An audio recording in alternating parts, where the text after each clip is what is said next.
प्रश्न 6, वर्ष 2012-13 में स्थित कीमतों के आधार पर छत्तीसगढ़ राज्य के सकल घरेलू उत्पाद का क्षेत्रीय विवरण क्या रहा है? यहाँ वर्ष 2005-8 की तुलना में किस प्रकार परिवर्तन हुआ है?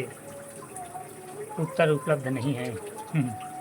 खंड 3, उत्तर की शब्द सीमा 100 अंक 8। प्रश्न 7, महिला सशक्तिकरण की दिशा में छत्तीसगढ़ सरकार द्वारा कौन कौन से प्रयास किए गए हैं? व्याख्या कीजिए। उत्तर, महिला सशक्तिकरण की दिशा में छत्तीसगढ़ सरकार द्वारा समय समय पर अनेक प्रयास किए गए हैं। पहला, आर्थिक सशक्तिकरण।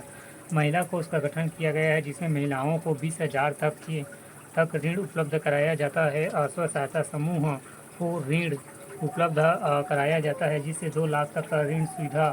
स्वावलंबन योजना, जिसमें 35 से 40 वर्ष तक की विधवा एवं तलाकशुदा महिलाओं को 5,000 रुपये तक आसान ऋण। सक्षम योजना, जिसमें 35 से 40 वर्ष तक की विधवा एवं तलाकशुदा महिलाओं को 1 लाख ऋण उपलब्ध। प्रधानमंत्री मातृत्व वंदना योजना आदि।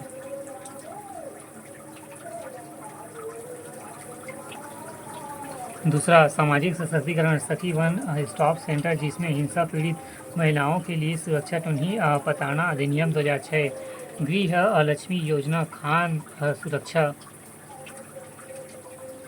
अधिनियम 2012 के तहत राशन कार्ड में घर की मुखिया के नाम से महिलाओं को स्थान दिया जाना, शिक्षा का अधिकार दिलाया जाना इत्यादि।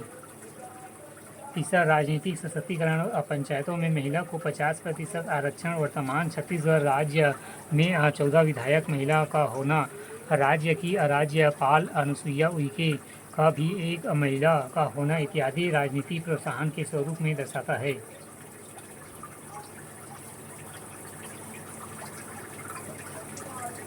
चौथा, शिक्षा के क्षेत्र में सशक्तिकरण। सरस्वती साइकिल योजना, सूचना क्रांति योजना, कस्तूरबा गांधी आवासीय विद्यालय योजना, निःशुल्क गणवेश वितरण, निःशुल्क पाठ्य पुस्तक वितरण, कन्या साक्षरता प्रोत्साहन योजना।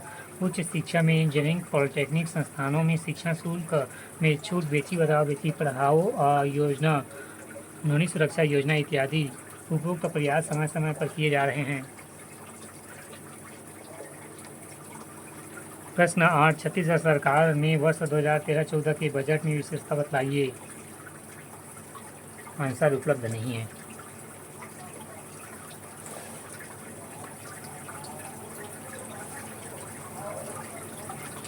छत्तीसगढ़ लोक सेवा आयोग मुख्य परीक्षा 2012 पुराने पाठ्यक्रम के प्रश्न पत्र 5 भाग 4 छत्तीसगढ़ की अर्थव्यवस्था खंड 1 उत्तर की शब्द सीमा 30 अंक 2।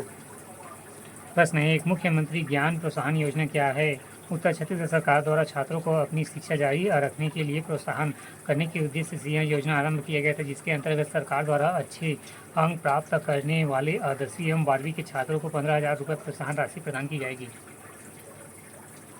प्रश्न 2, छत्तीसगढ़ की विशेष पिछड़ी जनजाति अभिकरण का गठन क्यों किया गया था? उत्तर, विशेष रूप से कमजोर जनजातियों के विकास हेतु अनुसूचित जनजाति अभिकरण का गठन किया गया, जिसके अनुसार समय समय पर भारत शासन द्वारा स्वीकृत विकास एवं कल्याणकारी योजनाओं का संचालन छत्तीसगढ़ सरकार के द्वारा किया जाता है। छत्तीसगढ़ में मुख्यतः रूप से 6 केंद्रीय अभिकरण एवं 2 राजकीय अभिकरण संचालित है।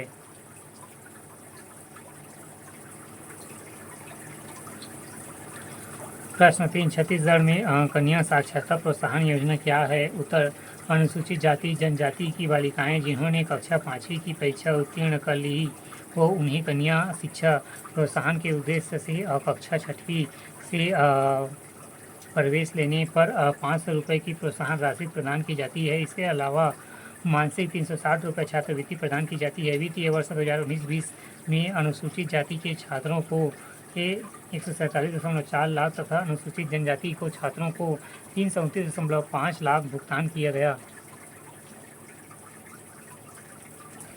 प्रश्न 4, सामाजिक पिछड़ापन से आशय को स्पष्ट कीजिए। उत्तर, सामाजिक पिछड़ापन एक अलग अवधारणा है। यह सामाजिक एवं संस्कृति को लेकर आर्थिक एवं शैक्षणिक यहाँ तक कि राजनीतिक आदि कई परिस्थितियों से उभरता है। इसमें आने वाली जातियाँ गरीबी और शिक्षा के रूप में पिछड़ी होती है, जैसे कि अबुझमाड़ या बैगा आदि।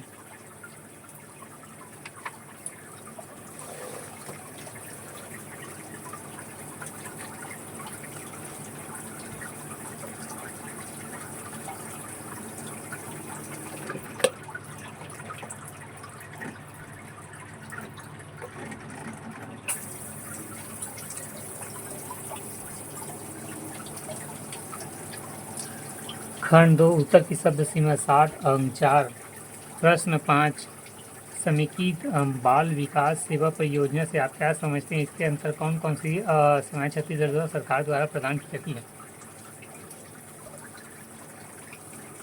उत्तर छत्तीसगढ़ में एकीकृत बाल विकास सेवा परियोजना की शुरुआत 2 अक्टूबर 1975 में किया गया, जिसका मुख्य उद्देश्य कुपोषण, शिशु मृत्यु दर, मातृ मृत्यु दर के स्तर में कमी लाना तथा माताओं की क्षमता का विकास करना, जिससे हितग्राहियों को निम्न सेवाएं प्रदान हों। पहला टीकाकरण आंगनबाड़ी केंद्र परिक्षेत्र की समस्त गर्भवती महिलाएं, किशोर बालिकाएं 0 से 6 वर्ष तक के समस्त बच्चों। दूसरा स्वास्थ्य जांच आंगनबाड़ी केंद्र परिक्षेत्र की समस्त गर्भवती महिलाएं, धात्री माताएं 0 से 6 वर्ष के बच्चों तथा किशोरी बालिकाएं। तीसरा संदर्भ सेवाएं आंगनबाड़ी केंद्र परिक्षेत्र के 0 से 6 वर्ष तक के गंभीर कुपोषित बच्चे, खतरे में लक्षण वाली गर्भवती महिलाएं एवं शिशुवती माताएं। चौथा पूरक पोषण आंगनबाड़ी केंद्र परिक्षेत्र के समस्त गर्भवती महिलाएं, शिशुवती माताएं, 6 माह से 6 वर्ष के बच्चों। पाँचवा स्वस्थ पोषण आंगनबाड़ी केंद्र परिक्षेत्र में समस्त 15 से 45 वर्ष की महिलाएं, गर्भवती महिलाएं, धात्री माताएं एवं शिक्षा किशोरी बालिकाएं। छठवां शाला पूर्ण आंगनबाड़ी केंद्र परिक्षेत्र के समस्त 3 से 6 वर्ष के बच्चे।